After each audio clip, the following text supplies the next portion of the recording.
ঘড়ির কাঁটায় তখন দুপুর 1:06। মাঝ আকাশে উড্ডয়ন করে বাংলাদেশ বিমান বাহিনীর একটি প্রশিক্ষণ বিমান। সঙ্গে সঙ্গে এটি বিধ্বস্ত হয়ে পড়ে ঢাকার উত্তরার মাইলস্টোন স্কুল অ্যান্ড কলেজের মাঠে। মুহূর্তেই আগুন জ্বলে যায়। চোখের সামনে ঘটা এই ভয়াবহ ঘটনার বর্ণনা দেন সেখানকার এক শিক্ষার্থী।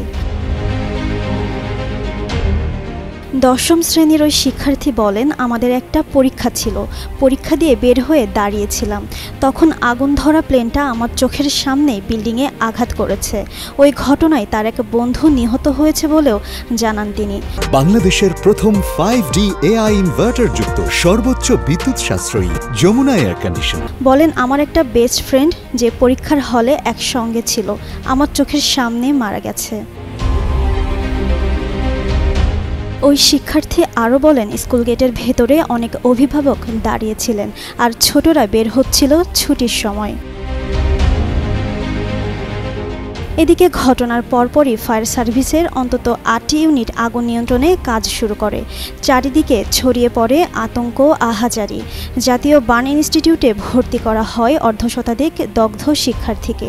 তাদের অনেকেই মৃত্যুর সঙ্গে পাঞ্জা লড়ছে। আইএসপিএস জানিয়েছে, বিধ্বস্ত হওয়া বিমানটি ছিল F-7 VJI মডেলের একটি প্রশিক্ষণ বিমান। উড্ডয়নের কয়েক মিনিটের মধ্যে এটি নিয়ন্ত্রণ হারায়। এমন মর্মান্তিক ঘটনায় দেশ জুড়ে নেমে এসেছে শোকের ছায়া। সোমবার সন্ধ্যা 6টা পর্যন্ত 19 জনের মৃত্যুর খবর পাওয়া গেছে, আর আহত 164 জন হাসপাতালে চিকিৎসা নিচ্ছেন। জিন্নাত আরা ঋতু, যুগান্তর নিউজ।